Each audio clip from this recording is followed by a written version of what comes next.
بسم الله الرحمن الرحیم فصل فی المرتد مسائل د وراثت ذکر کېدل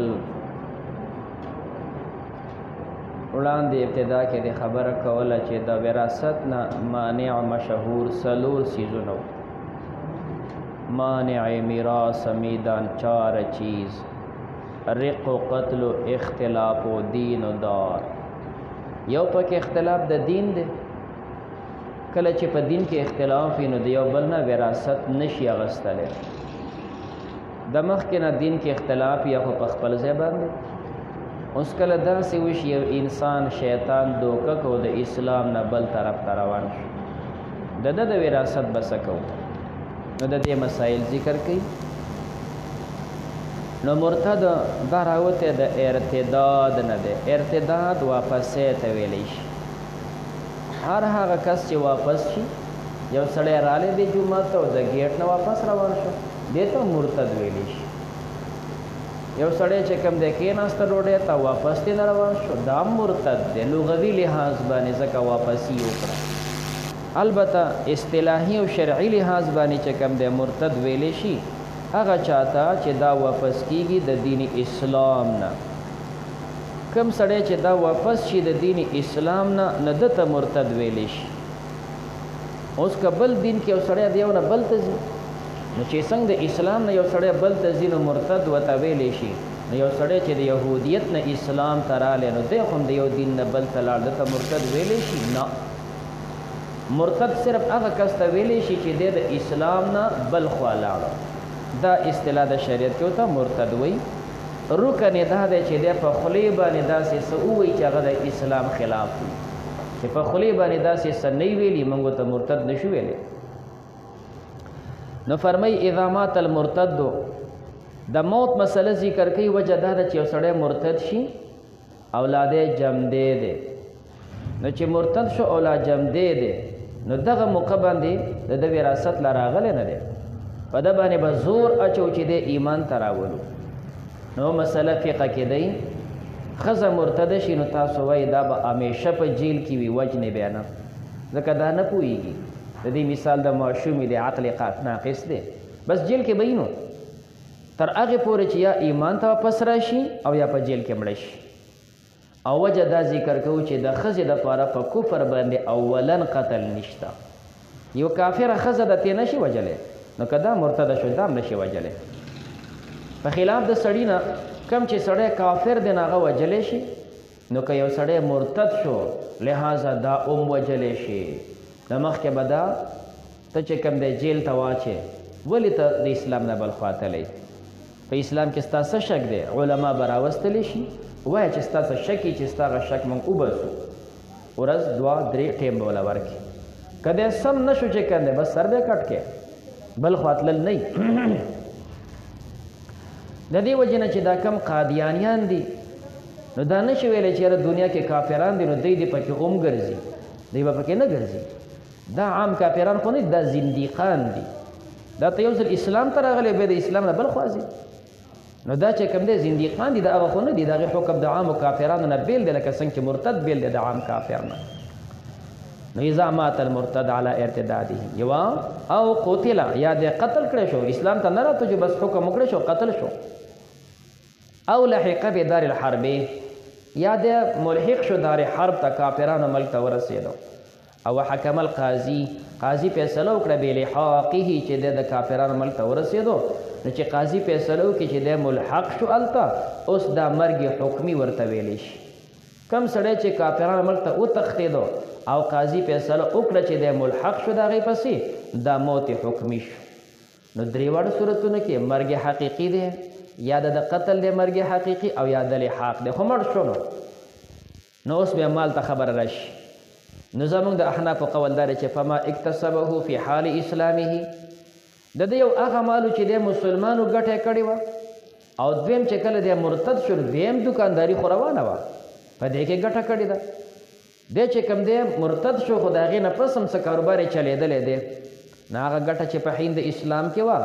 دقه دی اوس وراثت وي د هغې د ورثو مسلمانانو دپاره کم دا غرور دی بچی دی پلاری دی هغوی دپاره به دا وراثت شي فهو لورثة المسلمین وما اکتسبه فی حال ردته او چې کله دی مرتد شوی او څه مال یې ګټلی و دغه حالت د ردت کې یوزع فی بیت المال دا بیت المال کې ایښودی شي ځکه دا د کافر مال دی او د کافر مال چې تا ته میلو شي هغه بیت المال کې ږدي نو دا دویم نمبر مال دا بیت المال کې ایښودی شي عند ابي حنیفه رحمه الله امام صاحب قول دی فعندهما صاحبین فرمای الکسبان جمیعا دا دواړه کسبونه که حین د اسلام کې د کسب کړي دي او که په حین د ارتداد کې کسب کړي دي لورثته المسلمین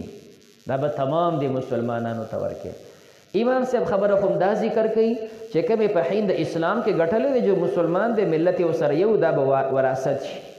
او چې کومې ګټلې په حین د کفر کې دا د کافر مال دی او د کافر مال چې حاصل شي یا غنیمت او یا پی وي نو دا فی ده بیکی بیکی ده تمام مسلمانانو ته ګډه کې به راځي او صاحبین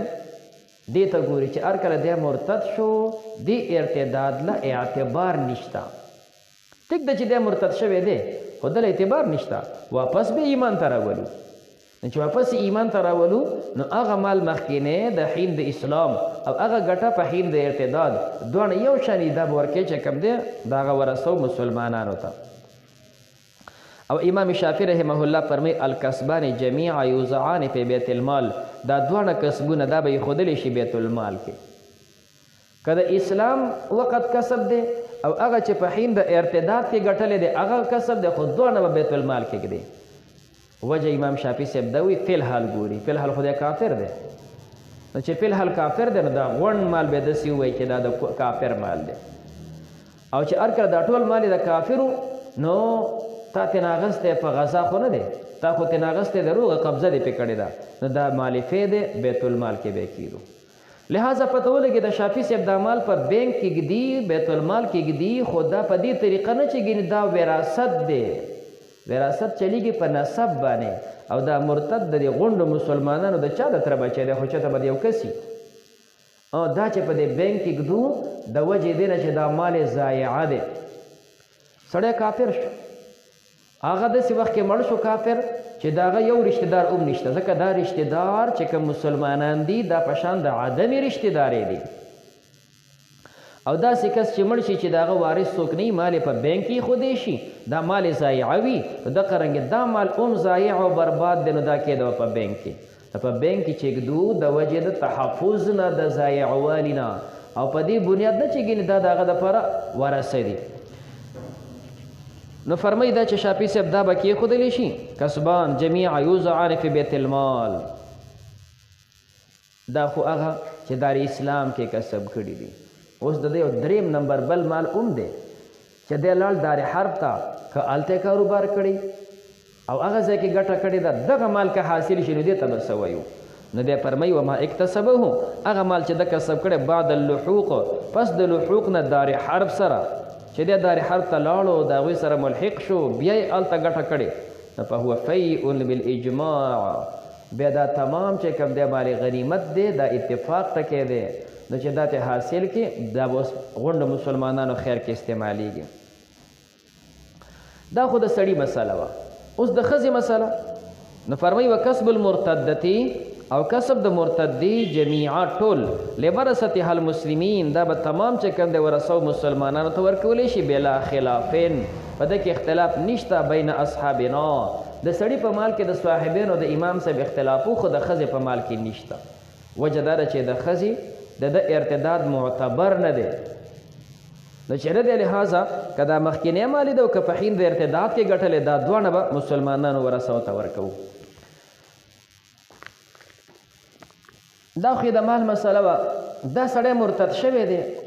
او په دې کې پلار مړ شو دا سړی مرتد شوی دی رور یې مړ شو زوی یې مړ شو دلته به وراثت میلاویږي نه